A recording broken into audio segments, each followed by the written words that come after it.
11회 할머니 엄마 그리고 나. 안녕하세요. 29살 여자입니다.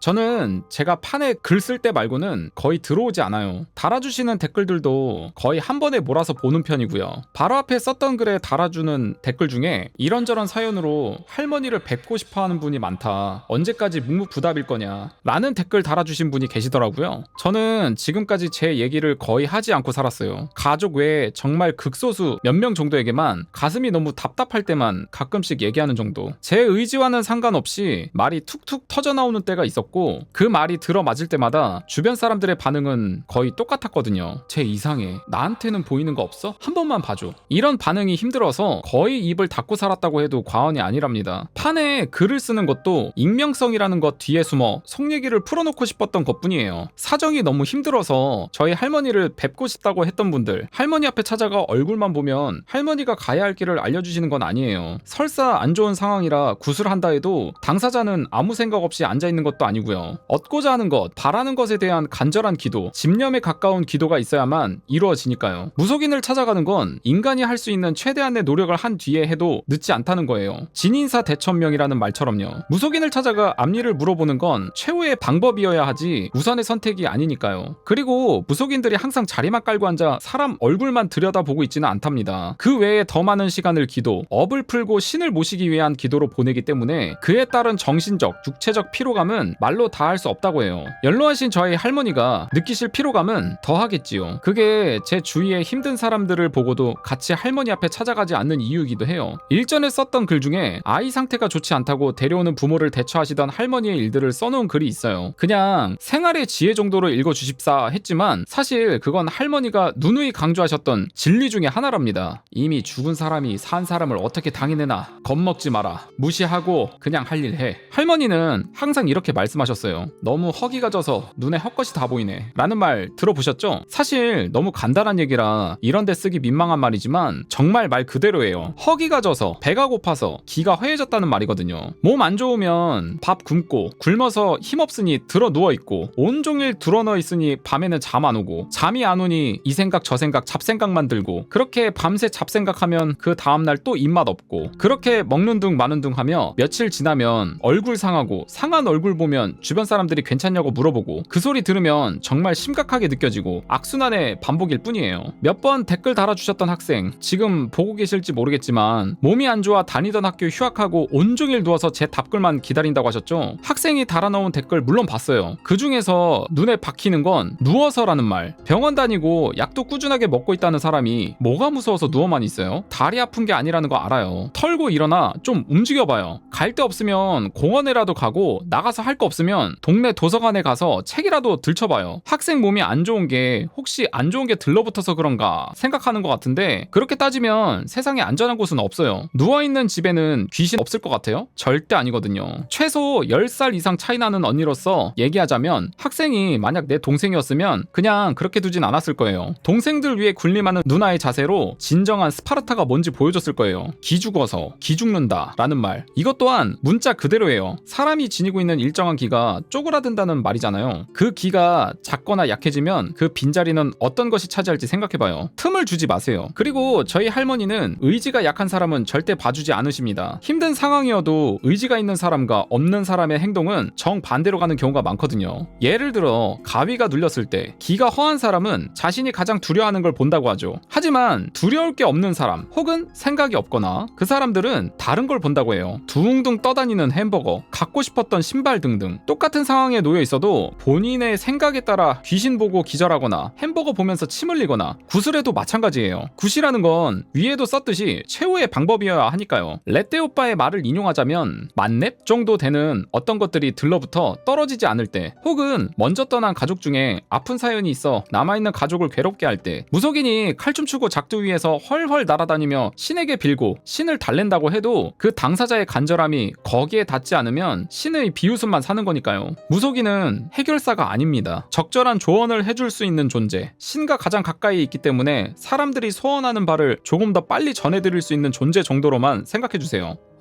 오늘은 나의 돌쇠를 처음 만났던 웃기고도 신기한 얘기를 풀어놓으려 했는데 재미없는 말만 늘어나서 죄송하게 됐어요. 그리고 답을 기다리며 이메일 주소 남겨주신 분들, 이렇게 오픈된 공간에 그런 거 남겨놓으시면 어떡합니까? 보잘것없는 본인이지만 절 사칭해서 헛소리 늘어놓는 사람이 생길까봐 드리는 말씀이에요. 실제로 전에 썼던 글에 본인 사칭해서 답글 다는 X가 있었다오. 말이 길어졌네요. 곧 박군이랑 만났던 얘기 들고 돌아올게요. 기다리는 사람은 없겠지만 유유 뿅 하면서 할머니 엄마 그리고 나 11회가 마무리가 됐습니다. 정말 이게 뭐라 드릴 말이 없네요. 이게 댓글에 보면은 그냥 제 3자 입장에서 보고 있으면 한심하다고 느껴지는 그런 분류의 사람들이라고 해야 되나요? 가만히 앉아서 이루어지는 거는 절대 없습니다. 내가 움직이거나 어떤 행동을 했을 때 거기에 대한 결과가 나오는 거지, 가만히 앉아서 이게 나았으면 좋겠고 가만히 앉아서 성공했으면 좋겠고 절대 그런 세상은 없습니다. 그러니까 생각을 어떻게 하냐에 따라 다르기 때문에 내가 생각을 고쳐먹고 움직여야지 뭐. 이게 제일 무서운 게 뭐냐면 이 사람이라는 동물이 보는 대로 생각하는 게 아니거든요. 생각대로 보는 게 되게 커요. 그러니까 경주마 마냥 내가 이렇다라고 생각하고 달리면은 그 길만 열려요. 그렇기 때문에 생각을 좀 고쳐먹고 살아야 되는 경우가 굉장히 많습니다. 모든 문제는 내 자신에게 있기 때문에 자신을 좀 돌아볼 수 있는 그런 것들이 많아야 되지 않겠나 싶습니다.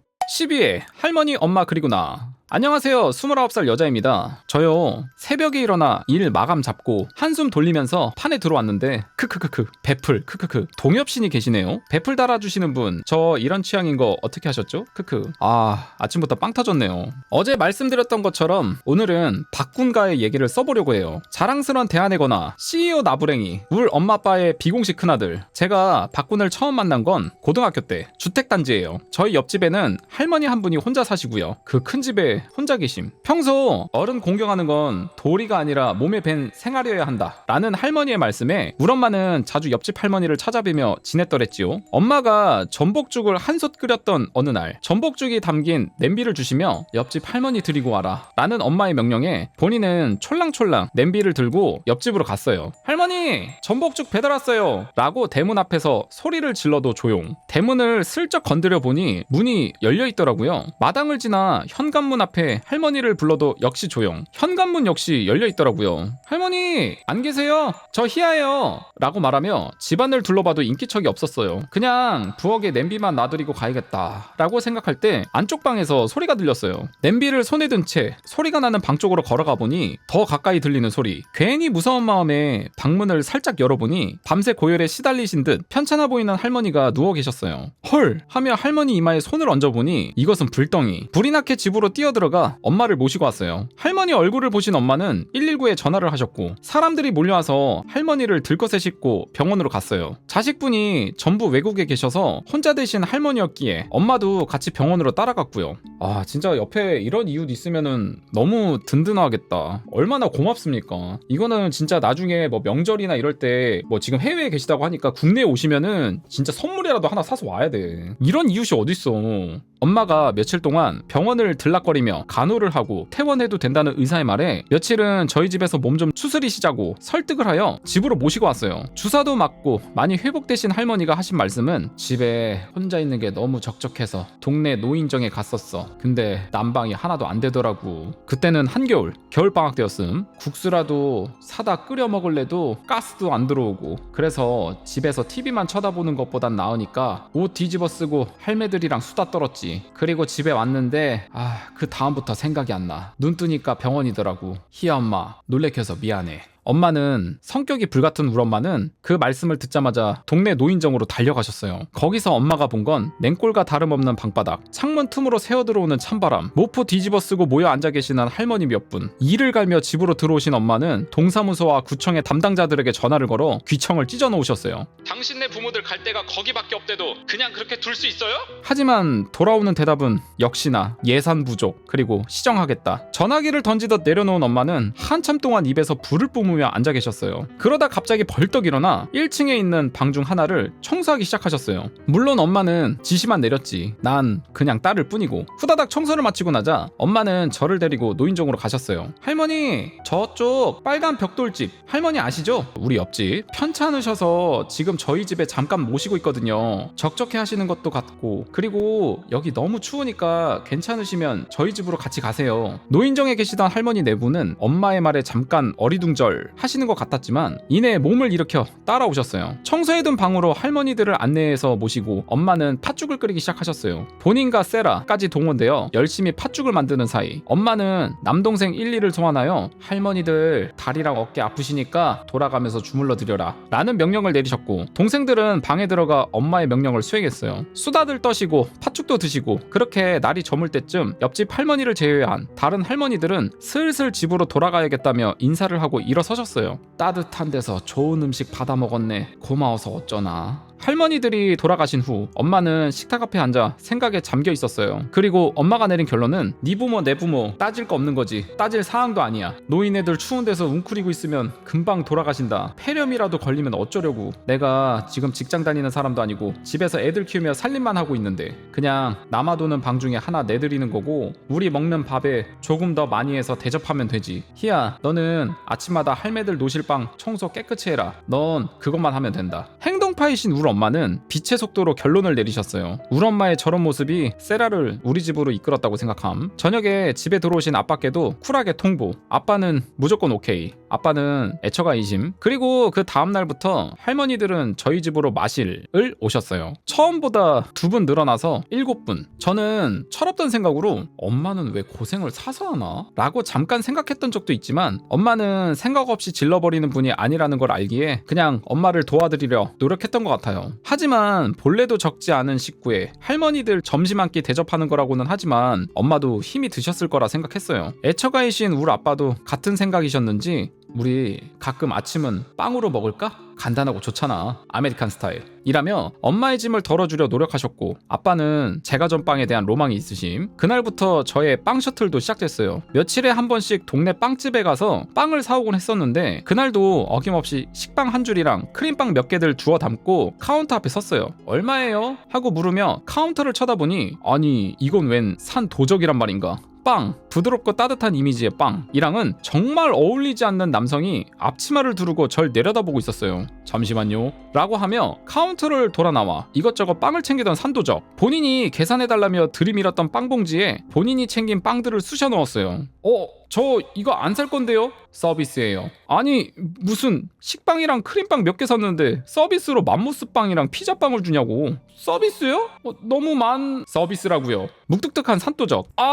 네 고맙습니다. 계산을 하고 빵봉지를 휘두르며 집으로 갔어요. 집에 도착해 식탁 위에 빵들을 쏟아부으니 희야 먹을 만큼씩 사야지. 이게 뭐야? 엄마의 짜증. 다 돈 주고 산 거 아니야. 빵집 아저씨가 서비스로 준 거야. 라는 멍청 돋는 본인의 대답. 그 빵집 어디야? 거기 인심 좋다. 우리 아빠의 말씀. 그렇게 하루하루 방학 보충 수업을 하고 빵 셔틀을 하고 청소 노예로 지내던 날, 겨울이라 길바닥이 미끄러웠고 할머니들이 우리 집에 모여서 논다는 말을 들은 자식 며느리 분들이 저녁 때쯤이면 할머니들을 모시러 올 겸 엄마랑 친분도 쌓을 겸 점점 왕래가 많아지기 시작했어요. 할머니들은 매일 공짜밥 얻어먹는 건 염치 없다는 말씀과 함께 간간히 김치와 장 종류들을 날라다 주셨고, 넘쳐나는 김치통에 우리 아빠는 김치 냉장고를 하나 더 구입했음. 그 전까지는 뭐 그냥 서울 한복판에 회색 주택 단지였을 뿐이었고, 그날도 집에서 담수하며 시간을 보내던 할머니들은 저녁 때쯤 되자 한 번씩 돌아가셨어요. 인사를 하러 현관 앞에 섰는데 갑자기 우리 집 고양이님이 어디선가 날라와서는 할머니 중 한 분의 어깨에 올라탔어요. 꽃할매라고 칭하게 씀. 야, 너 이리 안 와? 하며 고양이를 떼어드리려는데 이놈의 고양이가 할머니 품에 안겨 안 떨어지려고 발악을 했어요. 저 고양이님은 주인을 주인으로 보지 않고 모든 사람의 스킨십을 경멸하는 생물임. 아이고 늙으면 냄새 난다고 짐승들도 싫어한다는데 난 오히려 좋다. 희야 이놈 이거 매달리려고 발톱까지 세웠다. 오늘은 내가 데리고 가서 잘까? 너그럽게 웃으시던 할머니의 품에 안겨 고양이님은 외박을 감행했어요. 그리고 다음날 학교에 가려고 세라랑 같이 인사를 할 때 엄마 아빠는 빵을 뜯고 계셨어요. 다녀오겠습니다. 빵에 자꾸 뭐가 묻은 것 같아.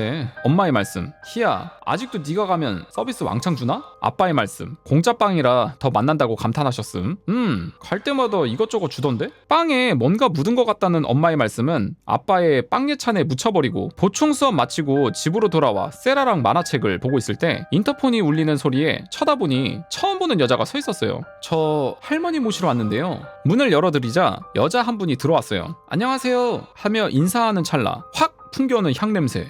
뭐지? 하며 할머니들이 계신 방으로 안내해 드렸어요. 꽃할매 손녀 되신다고 하더라고요. 여자분은 저희 엄마께 너무 수고가 많으시다고 감사하다고 인사를 드린 후 할머니를 모시고 현관 쪽으로 걸어갔어요. 근데 또 우리 집 고양이님이 득달같이 달려와서는 이번에는 손녀분의 품에 파고들었어요. 어제 하루 봤다고 아는 척하는 거야? 어제도 그렇게 재롱을 부리더니.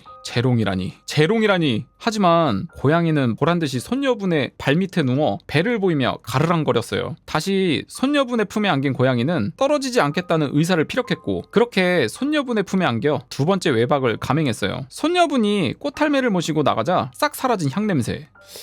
향냄새 뭐지? 왠지 모를 기분에 방으로 올라가 집으로 돌아가는 두 분의 뒷모습을 쳐다봤어요. 두통, 허리랑 배가 끊어질 듯 아팠어요. 여자들이 한 달에 한 번씩 힘든 그 고통과 비슷? 평소 향냄새에 거부감이 없었던 본인이었지만 속이 뒤집어지는 것 같았어요. 찬물이라도 한 잔 마셔야겠다는 생각에 주방으로 내려가 보니 식탁 앞에 엄마가 앉아 계셨어요. 너 얼굴 왜 그래?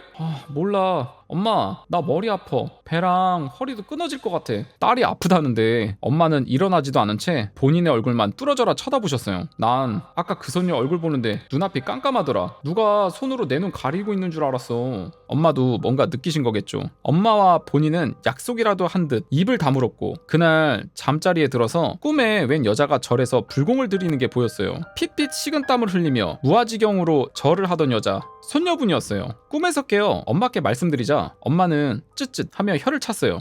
저녁 때쯤 역시나 손녀분이 꽃할매를 모시러 집으로 오셨더라고요. 손녀분을 보고 발광 하는 고양이를 방에 감금시켜 놓은 후 엄마가 말을 꺼냈어요. 할머니 집에 모셔다 드리고 다시 우리 집으로 와요. 차 한 잔 끓여줄게. 영문을 몰라 어리둥절한 표정이었지만 손녀분은 엄마의 말씀대로 했어요. 식탁 앞에 마주 앉은 엄마와 손녀분. 희야, 너도 일로 와서 앉아라. 엄마 옆에 앉고 나니 엄마가 입을 여셨어요. 결혼하셨죠?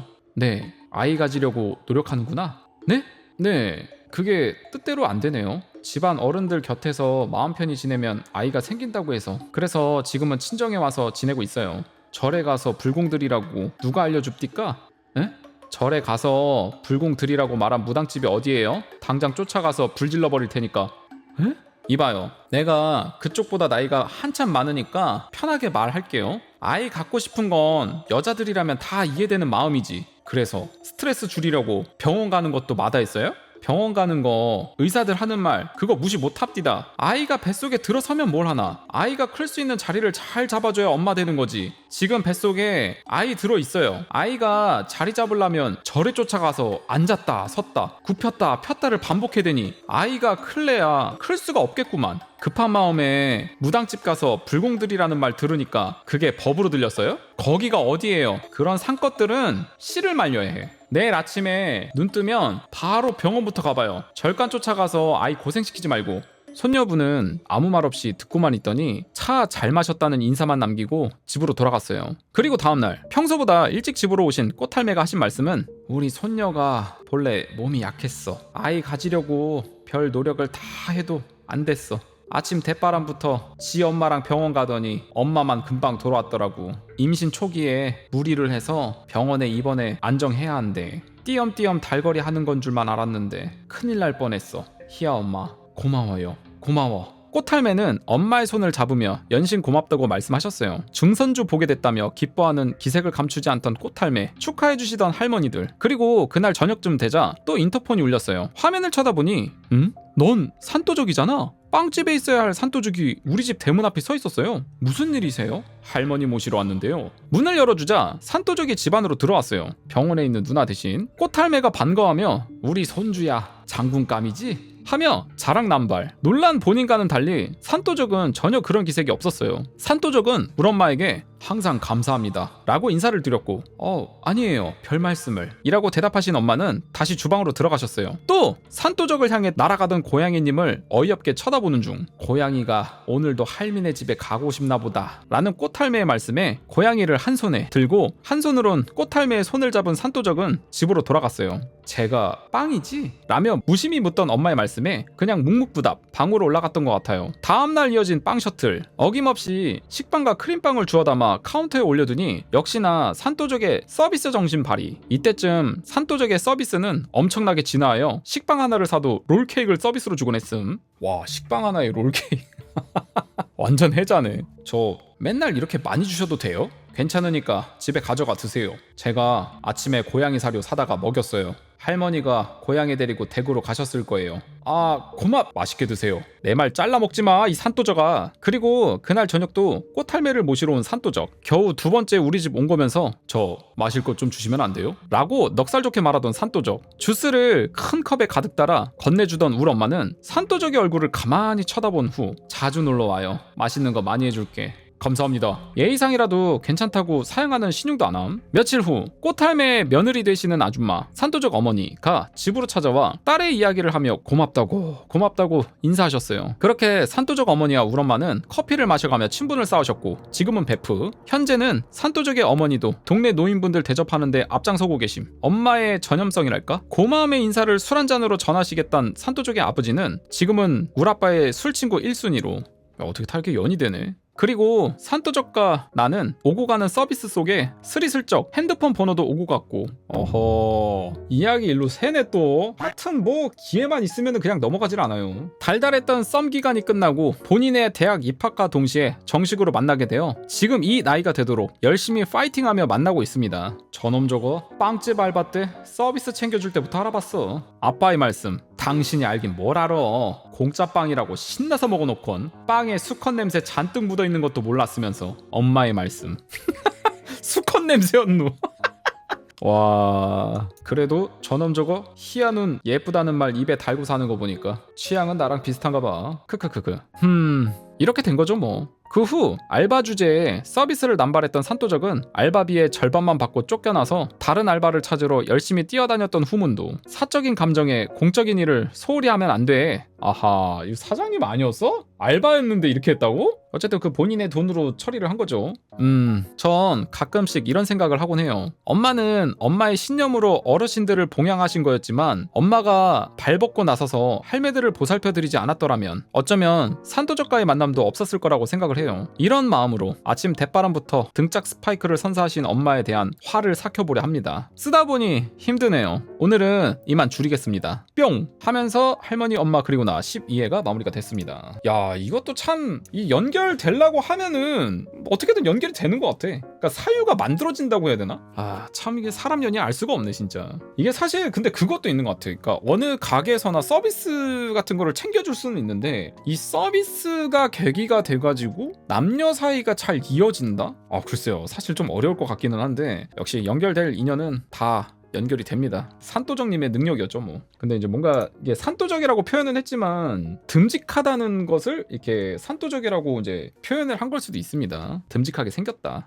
13회 할머니 엄마 그리고 나. 안녕하세요 29살 여자입니다. 저의 하우스메이트이자 베프인 세라가 갑자기 말을 꺼냈어요. 난 네가 한 짓을 알고 있어. 크크크크크크. 요망한 것. 지금까지 제가 판에 글 올리는 걸 하나하나 보고 있었다네요. 악플마다 반대 달린 것 중에 하나는 나다. 귀여운 것. 쓸 거 없을 때 내 얘기도 써봐. 읽어주는 사람 없어도. 그래서 한번 써볼까 해요. 세라야 초미녀로 미화해달라는 너의 부탁은 못 들은 걸로 할게. 앞글에 나와있듯이 세라는 고등학교 때부터 저희 집에서 같이 살았어요. 행동파 엄마의 밀어붙이기식 권유로 인해 강제 소환된 1인. 앞에 썼던 글에서는 그냥 간단하게 잘 웃는 소녀로 업그레이드 했다 라고만 썼었지만 그게 사실 그렇게 간단하지만은 않았어요. 세라가 어렸던 시절 동생이 태어나기 전 그 전에는 정말 정말 화목한 가정에서 자랐다고 했어요. 부유했던 집안, 사이 좋으셨던 부모님, 친지들의 귀여움 독차지. 근데 세라의 할머니께서는 세라 하나만으로는 만족하지 못하셨대요. 지금은 돌아가셨지만 남아선호 사상의 1인자셨음. 본래 종교가 없었던 세라의 어머니를 억지로 끌다시피 하여 점집, 절, 교회를 찾아다니며 아들을 낳게 해달라고 기도하셨다고 했어요. 세라는 어릴 때 힘들어하는 엄마를 보며 많이 슬펐대요. 그리고 할머니와 엄마의 정성이 통했던 건지 엄마가 임신을 하셨대요. 원래 세라 하나만 잘 키우겠다고 생각하셨던 세라의 부모님이셨지만 엄마의 임신 소식은 집안에 큰 기쁨이 되었다고 해요. 그렇게 엄마가 임신을 하신 후 세라의 할머니는 용하다는 점집을 찾아다니며 온갖 부적과 말도 안 되는 미신들을 끌어들여 세라네 집안을 부적으로 도배하다시피 하셨다고 했어요. 진짜 너무 피곤하다. 이런 어른들은 진짜. 아니 그게 뭐 부적을 쓴다고 뭐 이렇게 성별이 바뀝니까? 하늘이 점지해 준 건데. 참 이거 미신도 너무 도가 지나치면은 진짜 너무 머리 아파요. 같이 있는 가족들이 너무 힘들어집니다. 부적을 잘 써야 뱃속에 아이가 남자로 태어날 거라는 허황된 믿음에서 비롯된 것이었음. 그래서였을까요? 아이를 가지면 잘 먹고 잘 자고 좋은 마음만 가져야 하는 건데 세라의 엄마는 배가 불러올수록 많이 힘들어하셨대요. 본래부터 종교도 없고 미신도 믿지 않던 세라의 엄마는 어두운 걸 참지 못하셨고 세라의 아빠한테 울며 제발 저 부적 좀 떼어줘요 라고 우셨다고 했어요. 세라의 아빠가 불같이 화를 내며 부적, 달마도 등을 떼어버려도 할머니는 다음 날이면 어디선가 새 부적과 그림을 들고 와서 집안을 새로 도배하셨대요. 조랄났다 진짜. 잘 태어날 아기도 없어지겠다. 부적, 종이 위에 쓰인 붉은 글씨와 그림, 날 쳐다보는 듯한 달마도의 그림들. 그건 어린 세라한테도 거의 공포에 가깝게 다가왔다고 해요. 세라의 엄마가 헛것을 보고 잠을 못 이뤄도 할머니는 꿋꿋하게 미신의 힘에 의지하셨대요. 배가 불러오는 임산부를 무당집에 끌고 가 몇 시간씩 무릎 꿇려놓는 등 그건 그냥 만행일 뿐. 세라의 엄마도 아빠도 세라도 점점 지쳐갈 때쯤 세라의 집 앞에 승복을 입은 스님이 찾아왔었대요. 스님을 보자 경기를 하듯 방으로 뛰어들어가신 엄마를 대신해 문을 열어드린 아빠. 저희는 종교가 없는 집입니다. 그냥 돌아가 주세요 라고 정중하게 말씀드렸대요. 스님은 아빠를 향해 절을 한 후 뭘 얻으려고 온 게 아닙니다 라고 말씀하신 후 아빠가 서 계신 뒤쪽 집안을 주의 깊게 살펴보셨대요. 두려워하는 엄마와 예민해지신 아빠. 저희는 종교 없다니까요. 안 그래도 힘든 집에 찾아와 이게 뭐하는 짓입니까? 라고 아빠는 끝내 역정을 내셨대요. 스님은 부인 되시는 분 뱃속의 아이가 잘못된 징조가 보일 겁니다. 미련을 갖지 마세요. 아이가 스스로 놓으려고 할 때 놓아주셔야지. 그렇지 않으면 모두가 힘들어집니다. 이런 악담 아닌 악담을 늘어놓으셨대요. 광분하신 세라의 아빠는 스님을 끌어내다시피 해서 집 밖으로 쫓아버리셨대요. 아빠와 할머니의 불화, 엄마와 할머니의 불화. 세라의 엄마는 참 명랑하고 밝은 분이셨대요. 엄마의 배가 불러올수록 말없이 우울한 모습만 보이셨다고 해요. 정신이 피폐해지신 거겠죠. 그리고 정말로 스님의 말씀처럼 엄마는 하혈을 하여 병원으로 실려가셨다고 해요. 위험하다라는 의사의 말에 세라의 아빠는 스님의 말씀을 떠올리셨겠죠. 세라의 엄마와 뱃속에 있는 동생, 얼굴도 못 본 자식보다는 집사람의 건강을 우선으로 생각하는 결정을 내리셨대요. 하지만 역시나 할머니는 결사반대를 하셨더랬죠. 이 정도면 할머니 너무 악질 아닙니까? 아니 어떻게 이래? 그놈의 장손이 뭐길래 그렇게까지 하냐? 폐악 아닌 폐악을 부리시던 할머니. 몸과 마음이 상해버린 며느리에게 온갖 모진말을 하셨대요. 포기를 해버리셨던 걸까요? 보호자의 의중보다는 산모 본인의 생각을 존중한다는 의사의 말에 세라의 엄마는 위험을 무릅쓰고 동생을 낳기로 결정하셨대요. 그렇게 엄마는 동생을 낳는 날까지 병원에 계셨다고 했어요. 원래 동생이 태어날 날짜보다 훨씬 이른 때였지만 엄마의 건강을 생각하여 수술로 동생을 낳으셨다고 했어요. 할머니가 그토록 원하시던 남자아이, 손자, 세라의 동생 또한 뱃속에서 편히 지내지 못했던 탓인지 건강이 좋지 않았고요. 설상가상으로 수술 중 자궁 감염이 되었던 게 심각한 상황으로 이어져 세라의 엄마는 동생이 태어난 후에도 꽤 오랫동안 병원에 계셨었대요. 동생을 가진 후 변해버린 엄마, 거실 바닥에 피를 흘리며 병원으로 실려가셨던 엄마, 엄마에게 욕을 퍼붓던 할머니, 다시는 세라를 안아주지 않으시던 엄마와 아빠. 세라에게 힘든 시간이었을 거예요. 가까이 사시던 고모 집에 머물면서 매일같이 고모를 졸라 엄마가 계신 병원에 찾아갔지만 세라의 엄마는 침대에 누워 세라에게 눈길도 주지 않으셨다고 했어요. 원래는 다인실에 계셨지만 밤마다 잠 못 이루고 경기를 하며 소리를 지르는 통에 1인실로 옮길 수밖에 없었다고 했어요. 몸 간수 못해서 아들 돈 깨먹는 년이라며 할머니의 욕은 더 심해졌다고 함. 선을 너무 넘으시네. 엄마의 몸이 어느 정도 나아진 후 엄마는 인큐베이터에 있는 동생을 데리고 집에 가길 원하셨지만 병원에서 허락하지 않았다고 해요. 동생을 병원 유리관 속에 두고 집으로 돌아온 세라와 엄마 아빠. 동생을 보며 병원에 갈 때마다 마주하는 건 어두운 표정의 의사 얼굴. 동생의 건강은 생각보다 훨씬 좋지 않았다고 해요. 태어나자마자 이런저런 수술하고 항상 엄마는 눈물을 흘리셨대요. 그때마다 이어지는 할머니의 미신신봉. 어디 무당집 가서 물어보니까 붓을 크게 하면 아이가 씻은 듯이 낫는다고 하더라. 세라의 할머니는 엄마를 들들 볶아대다시피 하셨고 결국은 큰 돈을 들여 몇 차례씩 구판을 벌였대요. 구판 중앙에 죽은 사람 같은 얼굴을 한 채 무릎 꿇고 있던 엄마의 모습이 잊혀지지 않는다고 했어요. 어린 세라까지 구판에 밀어넣어 영문도 모른 채 무당 앞에 무릎 꿇게 하셨다니 참. 그런 할머니의 고집에도 불구하고 세라의 동생은 차도가 없었다고 해요. 사업을 하셨던 세라의 아빠는 일을 제대로 돌보지 못한 탓인지 힘들어지셨고 세라의 엄마는 하면 안 될 행동까지 하시기 시작하게 됐대요. 눈에 자꾸 이상한 게 보인다며 이상한 소리가 들린다며 평소에 엄마 같으면 상상도 못할 기행을 저지르셨다고 했어요. 본인은 그때 엄마의 모습을 자세히 설명해준 세라의 말을 들으니 그 당시 세라 어머니에게 정말 안 좋은 게 씌었었다는 확신이 들었음. 상태가 조금 나아져 집으로 데리고 온 어린 동생을 보살펴주지 못할 만큼 엄마가 힘들어하시자 할머니는 이제 구세 타깃을 엄마에게 돌리셨다고 해요. 애미가 저 모양이니 어린 것도 맥을 못 추지. 굿 한 번 더 하자. 이번이 마지막이야. 라며 세라의 아빠를 힘들게 하셨댔어요. 자포자기하는 심정으로 세라의 집에서 마지막으로 벌였던 구판. 평소와는 다르게 무표정이 아닌 세라의 엄마는 그날 허리가 꺾어지도록 웃기만 하셨대요. 무당과 할머니한테 욕만 왕창 먹고 돈은 돈대로 날리고 끝나버린 구판. 그리고 얼마 지나지 않아 동생은 다시 병원에 입원하게 됐대요. 그리고 다시는 집으로 돌아오지 못하고 천사가 되었고요. 동생을 떠나보낸 후 아빠도 엄마도 세라도 견딜 수 없게 힘들었겠죠. 산부인과 수술 중 감염으로 인해 많이 아프셨던 세라의 엄마는 다시는 세라 동생을 가질 수 없을지도 모른다는 절망적인 의사의 말도 들으셔야 했대요. 첩이라도 붙여서 꼭 아들 손자를 보고 말 거다 라는 말을 서슴없이 하셨던 할머니. 세라의 엄마는 세라의 아빠에게 제발 이혼해달라고 우는 날이 계속됐대요. 절대 이혼만은 안 된다며 노인네 미친 소리에 이끌려 다닌 나 같은 병신이 할 소리는 아니지만 당신한테 미안해서라도 이혼은 절대 안 된다며 애원하셨다던 세라의 아빠. 결국 두 분은 호적상 부부 관계만 유지한 채 실제로는 떨어져 사는 생활을 하게 되셨다고 해요. 그 사이에서 힘들었을 세라를 생각하면 아직도 참 마음이 좋지 않아요. 이런저런 사건을 겪으며 홀로 서울에 있는 고등학교에 다니게 됐던 세라. 울 엄마의 권유로 우리 집에 들어와서 살게 됐지만 처음부터 편하진 않았을 거라 생각해요. 세라는 어릴 적 기억 때문인지 무당, 무속인을 혐오하는 수준이었거든요. 세라를 집으로 데려오기 전날 엄마가 세라를 앉혀두고 하신 말씀은 무속인의 그것과 다를 바 없이 보였을 거예요. 세라, 너 옛날엔 전 보는 사람 그렇게 싫어했다면서 어떻게 우리 엄마가 한마디 하니까 바로 우리 집으로 들어올 생각을 했어? 내가 그렇게 좋아?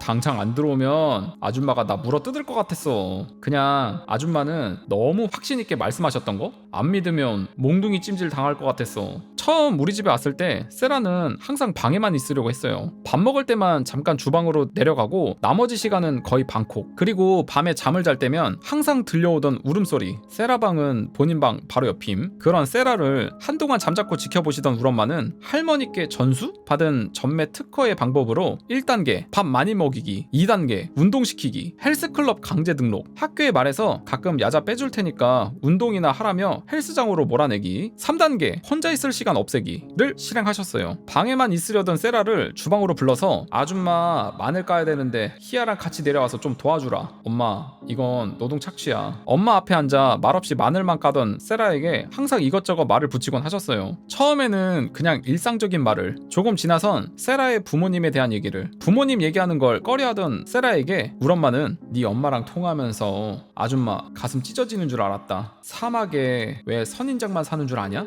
하도 메마른 데라서 그렇게 가시들을 세우고 있는 거야. 부모는 자식의 밑거름인데 그렇게 마음이 말라버리신 엄마 밑에서 네가 컸으니 지금처럼 가시만 뾰족하게 세우고 있는 거지. 걱정할 거 아무것도 없다. 네 엄마랑 통할 때마다 좋아지고 계셔. 아줌마 믿어라. 흉한 꿈꾸면 나나 내 딸한테 팔아치워. 우린 괜찮다. 젊은 것이 물 통통하게 올라 꽃이 펴야지. 너 그렇게 가시 세우고 입 앙 다물고 있으면 너 좋다는 남자도 도망가 버릴걸? 독거노인 돼서 생활 보조금 받아먹기 싫으면 내 말대로 해라. 엄마, 고등학생한테 독거 노인이라니. 이런 막말 아닌 막말을 던지는 엄마를 향해 웃어 보이던 세라는 조금씩 말수가 늘어갔어요. 세라를 우리 집에 데리고 있겠다는 통화를 시작으로 세라의 엄마와도 자주 통화하셨고요. 이때쯤 세라의 부모님은 집을 다시 합치기 위해 서로 노력하고 계셨음. 우리 딸 덥석 거기다 맡겨놓고 얼굴 찾아뵙고 인사드려야 하는데 죄송해서 어쩌죠? 여기 하는 일 마무리 되는 대로 금방 올라가 인사드릴게요. 고맙습니다. 세라 아버지의 말씀. 세라의 부모님은 정말 며칠 내로 저희 집으로 찾아오셨어요. 세라의 어머니, 세라와 정말 많이 닮은 모습. 하지만 엄마와 저를 쳐다보는 아줌마의 눈은 불신, 적대감으로 가득 차 있었어요. 세라 아버지가 억지로 모시고 온 듯 거의 말씀을 안 하시던 세라 어머니. 우리 모녀 그렇게 쳐다보는 사람은 한둘이 아니었지만 세라의 어머니는 사연이 사연인지라 더더욱 말을 아끼셨어요. 너무나 감사하다고, 하나밖에 없는 딸 자식 혼자 서울로 보내놓고 너무 미안했다고, 염치 없지만 부탁드려도 되겠냐고 말씀하시던 세라 아버지. 우리 엄마 아빠는 세라의 부모님께 식사를 대접한 후 남자는 남자끼리, 여자는 여자끼리 말씀을 나누기 시작하셨어요. 우리 엄마는 세라의 어머니께 오랜만에 딸 얼굴 보셨으니 오늘은 같이 주무시는 게 어때요? 라고 말씀하셨고, 세라의 어머니는 그렇게까지 신세지는 건 민폐예요 라며 사양하셨지만 우리 엄마 아빠의 합동? 설득에 그날 밤은 저희 집에서 주무셨어요. 세라의 아버지는 다른 빈방에, 어머니와 세라는 세라방에. 밤이 깊어지자 어김없이 들리던 울음소리. 방문 밖에 우리 엄마가 계시다는 게 느껴졌지만 그냥 멍하니 울음소리만 듣고 있었던 것 같아요. 그리고 다음날 아침 식사를 대접해드린 후 엄마는 세라 어머니의 손을 이끌고 세라 방으로 올라가셨어요. 세라랑 희아도 올라와라. 방에 여자 넷이 들어앉으니 엄마가 꺼내시는 말씀은, 세라 엄마 무당 싫어하고 증오하는 거 잘 알아요. 나 같아도 싫지. 징그럽고 싫지. 남들 자는 방문 앞에 얼씬거리는 거 그거 참 실례인 거 알지만 이해해줘요. 울음소리가 너무 마음 아프게 들려서 실내 무릅쓰고 좀 들어봤어요. 먼저 보낸 자식이 꿈에 자꾸 보이는 것 같은데 모녀가 똑같이 그런 꿈을 반복하니 이렇게들 말라있지. 들으셨겠지만 우리 친정어머니가 그런 걸 보시는 분이에요. 복채, 국값 이런 달란 말 절대 안 해요. 그런 거 안 받아도 우리 집 3대는 먹고 살고도 남아. 그 엄마의 그 딸이라고 나도 느꼈으니 내 딸도 어느 정도 감은 잡고 있었겠지. 당장 친정어머니한테 가자고 손 붙잡고 끌고 갈 생각은 없어요. 세라 엄마 본인이랑 세라를 위해서 마음 좀 다 잡히고 나면 연락 줘요. 우리 친정 공기가 얼마나 좋은데 밥은 또 얼마나 맛있고. 이렇게 만난 것도 인연이고 우리 나이도 비슷하니까 앞으로 자주 연락하고 만나면 지내요. 세라 어머니는 대답하지 않으셨어요. 그렇게 세라의 부모님이 고향으로 돌아가신 후 세라가 조용히 저에게 물어봤어요. 희야, 너 내가 동생 꿈꾸는 거 알고 있었어? 응? 그걸 어떻게 알아? 불신 게이지 300% 증가. 글쎄, 그냥 보여. 들리기도 하고. 동생이 자꾸 보이는 게 안 좋은 거야? 가끔 꿈에 나타나는 건 오히려 반가운 일이지. 근데 자꾸 나타나서 울잖아. 맞아. 내 동생 꿈에 나타나면 항상 울어. 미치겠어. 엄마도 같은 꿈 꾸는 줄은 몰랐어. 먼저 간 식구가 자꾸 꿈에 나타나는 건 하고 싶은 말이 있는 건지도 모르지. 그리고 얼마 후 마침내 결정을 내리신 세라의 부모님이 다시 집으로 찾아오셨어요. 엄마는 세라의 부모님과 세라 본인을 데리고 외가로 향하셨어요. 활짝 열어놓은 신집으로 안내하시던 할머니, 세라의 어머니의 손을 꼭 잡으신 채 한참을 눈만 감고 앉아 계셨어요. 힘든 결정했구나. 네, 불신이라는 게 쌓이기 시작을 하면 끝을 보는 놈이지. 반대로 맹신이라는 것 역시 끝장을 보고야만 하는 놈이고, 맹신과 반대로 가려다 불신을 쌓았구나. 불쌍한 것. 귀신이라는 것들은 사람이 가장 약해져 있을 때 그 틈을 파고든단다. 그것들한테는 인정, 자비 같은 거 안 통해. 붙어먹을 사람이 나빠질 때까지 들러붙어 빨아대곤 하지. 네 몸에 붙어있던 건 네가 너를 포기하는 순간에 쓸모를 다해서 제풀에 떨어져 나갔다. 채찍으로 맞은 자리에 소금을 뿌린 격이야. 생채기가 났으면 약 바르고 쉬어야지. 그건 네가 했어야 할 네 몫이었어. 먼저 간 네 자식도 그거 걱정돼서 꿈을 파고들었다. 애미 걱정, 누구 걱정. 그 어린 것이 태중에서 얼마나 눈치를 봤으면 그렇게나 철이 들었을까. 이제 걱정할 거 아무것도 없다. 그냥 너는 너대로, 네 딸은 네 딸대로 서로 마음 상한 거 풀면서 지내면 되는 거야. 그래야 먼저 간 네 자식도 갈 길 찾아간단다. 기도는 내가 할 테니 너네는 온 김에 밥이나 실컷 퍼먹고 가라. 그렇게 할머니가 차려주신 밥상을 받고 세라 어머니의 요청으로 반나절 동안 신집에 세라의 식구들이 모여 앉아 기도를 했어요. 신을 믿든 안 믿든 그냥 맹목적으로 하는 기도였을 거라 생각해요. 그리고 우리가 집으로 돌아올 때 할머니는 항상 하시던 배웅도 마다하신 채 기도에 열중하셨어요. 비웃고 넘어갔을 수도 있던 우리 엄마의 말을 진지하게 들어주신 세라의 어머니께 감사했어요. 세라도 어릴 때부터 봐온 걸 생각하면 할머니 앞에 찾아가는 게 마냥 내키지는 않았겠죠.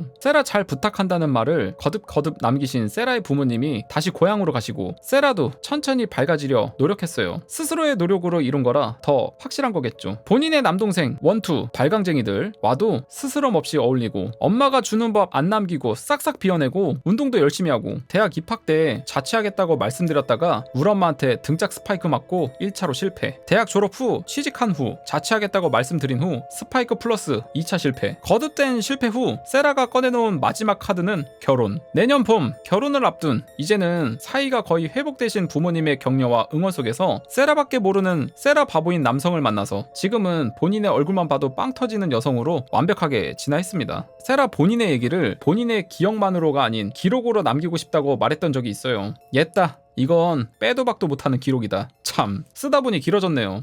세라야, 옛날에 우리 엄마가 이런 말 한 적 있다? 넌 창호지 같은 기를 가진 사람이라고. 창호지 한 장은 손가락으로 쉽게 뚫리지. 그래서 상처받기도 쉬울 테고. 근데 상처 안 받으려고 자꾸만 스스로 창호지 여러 장으로 꽁꽁 감싸버리면 그건 정말 필요할 때 속을 들여다볼 수 없을 만큼 단단해지지. 여러 겹 겹쳐진 창호지를 사람 얼굴 위에 올려놓고 천천히 물을 부으면 그 사람은 꼼짝 못하고 숨이 막혀 죽는단다. 스스로 포기하고 물 끼얹어서 상처 주고 상처 받고 나면 창호지가 본연의 기능을 잃어버리는 것처럼 그냥 낭창낭창 해도 좋으니까 억지로 감싸지는 마라. 넌 딴 사람이 손가락으로 뚫지 못하게 항상 지켜봐주는 사람이 곁에 있어야 한대. 지금까지는 너희 부모님, 우리 가족이 두 눈 부릅뜨고 지켜봤으니까 내년부터는 네 짝 믿고 한번 맡겨봐. 엄마랑 내가 장담하는데 좋은 사람이니까 나보다 연애는 짧게 해놓고 시집은 먼저 가버리는 나쁜 년. 너 결혼한다는 소리 듣고 우리 아빠 뒷마당 가서 개 끌어안고 몰래 울었다. 비밀이야. 우리 지금처럼 자매처럼 평생 지내자. 다시 한번 결혼 축하한다. 그리고 난 대외적인 글에서 거짓을 고할 수는 없으므로 초미녀로 묘사해달라는 너의 부탁은 가벼운 마음으로 무시했어. 미안.